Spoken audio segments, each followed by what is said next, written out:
Because if value exceeds price, a transaction will most likely happen. But if price exceeds value, the odds of having a sale is 0 to none.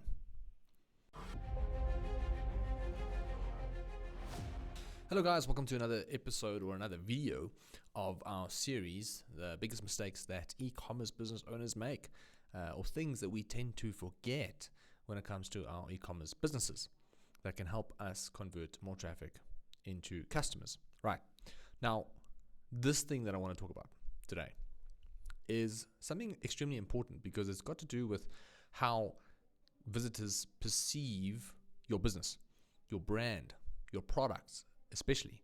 And it's got to do with your price, right?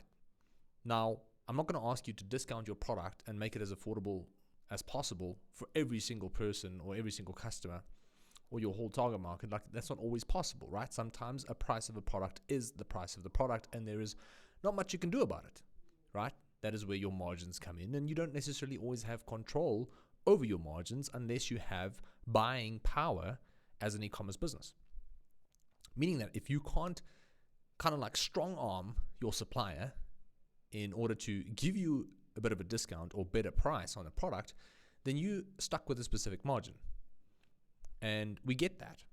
So a price of the product is sometimes the price of the product. However, for the consumer, that is often a problem because the consumer doesn't always understand what the value of the product is and why the price is the price of the product. And they, within seconds, decide whether your product is worth buying or not. Now, the biggest problem here is that we tend to forget that we need to articulate the value of a product best we can if someone sees or someone visits the webpage. All right, if we fail to do so, it's highly likely that the person is not going to buy the product. Why? Because if value exceeds price, a transaction will most likely happen. But if price exceeds value, the odds of having a sale is 0 to none. So our main job is to exceed the value of the price. We need to create enough value to exceed the price that we're asking for the product. And if you're an online business, you don't really have the luxury of an in-store sales rep or representative that can articulate the value of that product. So for example, if you had to walk into an online store, you are going to be greeted at the door and someone's going to say, hey ma'am, can I help you today? And you're going to say, yeah, you know what? I'm looking for a pair of jeans. And if the pair of jeans that you get handed at your size and your preference in terms of color is a specific price, the sales rep is immediately there to articulate the value of the jeans so that you can understand the price of the product. So they'll say, this is imported material, this is the quality, this is the amount of washes you can get, and it's not like these type of jeans, you know, it lasts for up till years, it doesn't stretch, it doesn't shrink, whatever. And in your mind, you start to justify the price. And then you go, okay, cool. You know what? The price is worth the product. The value is definitely worth the price. So essentially, we're going to buy this pair of jeans. Now, when you have an online store, this scenario doesn't really happen. And your website is technically the sales representative. And you need to ensure that you articulate the value of the product as best you can. So the biggest mistake that business owners actually make when it comes to their online businesses is that we tend to neglect the fact that we need to articulate the value of a product in order to justify the price, especially if the price is a high-end type of product. So I'm going to quickly run you through a simple example of a couple of sites. The first site is called Organifi, and they are an organic juice brand, and they've extended their range to some other products as well over the years, but they were doing 7-8 figures. They're doing 8 figures now, but they were doing 6 to 7 figures with only 3 products. But what they've done extremely well is if you click on a specific product, right? So this is their homepage. And if you click on a product, what happens is we see a product description. And this is the product description.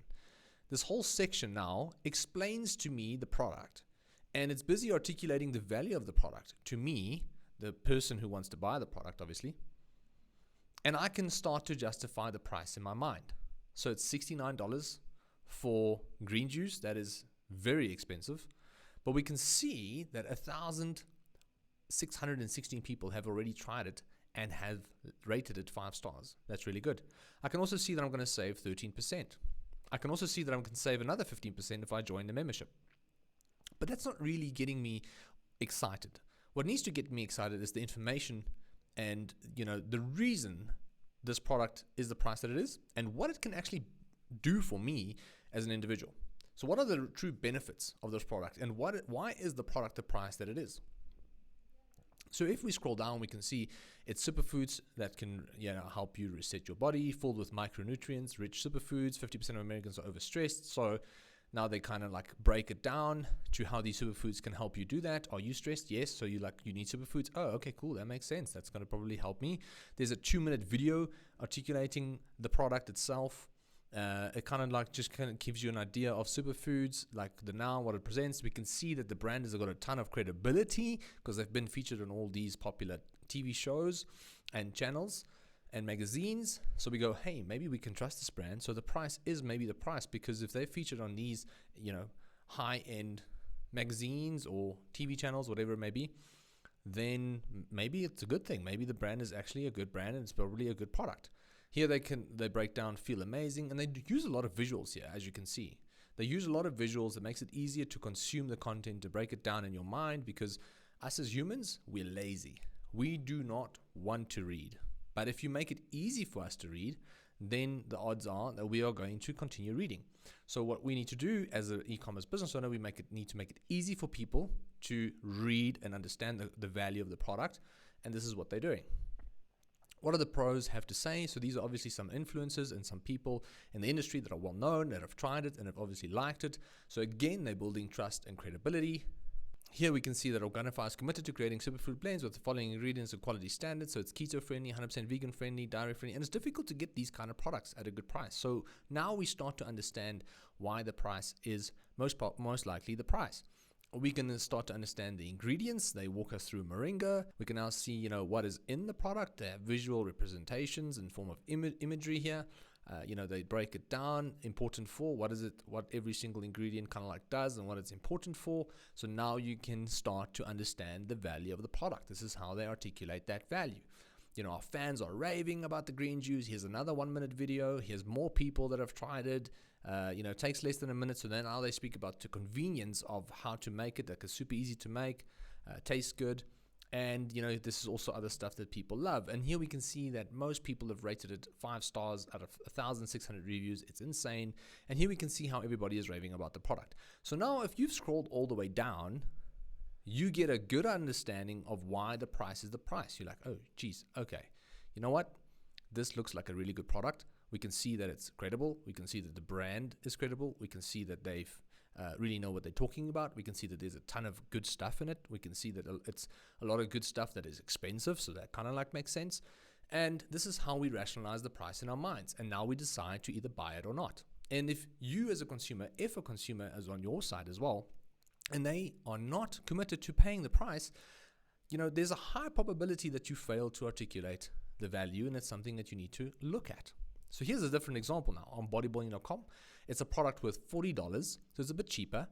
So $40, and now we need to try and justify the price of this product. So if I was someone looking to get into shape, and this is particularly a fat burner, so if I was someone who wanted to get into shape, who wanted to buy a fat burner, and I stumbled upon this product, or there was an ad that led me to this specific page, what am I gonna do? I'm gonna look at what the product is all about, and I'm gonna try and justify the price in my mind.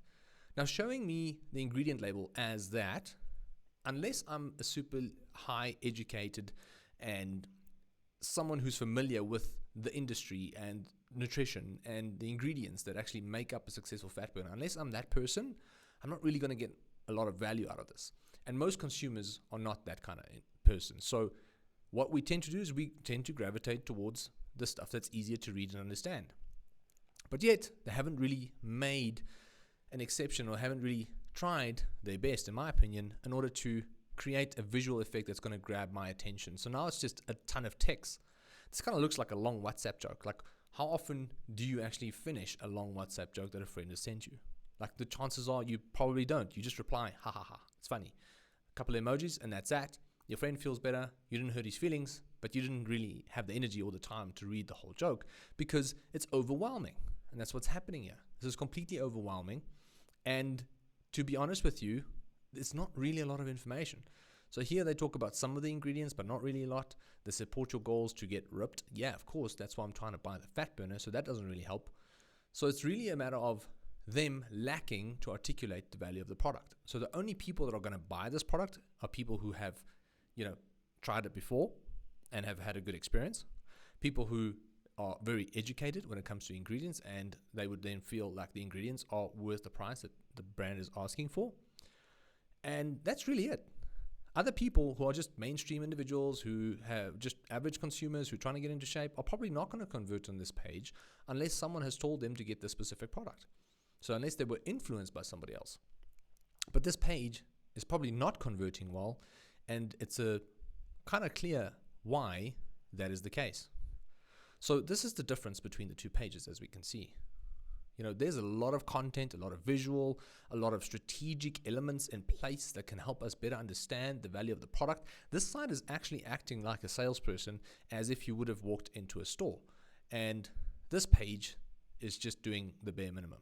And that's why this price or this product is probably going to seem overrated. So when it comes to, the mistakes that we tend to make or things that we tend to forget that we need to articulate the value of our product, because if value exceeds price and transaction will happen. Vice versa, it's not going to happen. So we need to find a way to mimic that in-store experience. And if we fail to do so, the odds are we're going to fail to convert traffic into customers. All right, so I hope this video has made sense today. You're welcome to leave a comment. You're welcome to give me a shout and let me know what you think of the content. We're going to be unpacking more mistakes like this when it comes to e-commerce business owners and we are going to be unpacking more things like this when it comes to, the mistakes and things we tend to forget as e-commerce business owners. And hopefully all of this will help you run a more successful e-commerce business. That is all for today. I'll see you next time.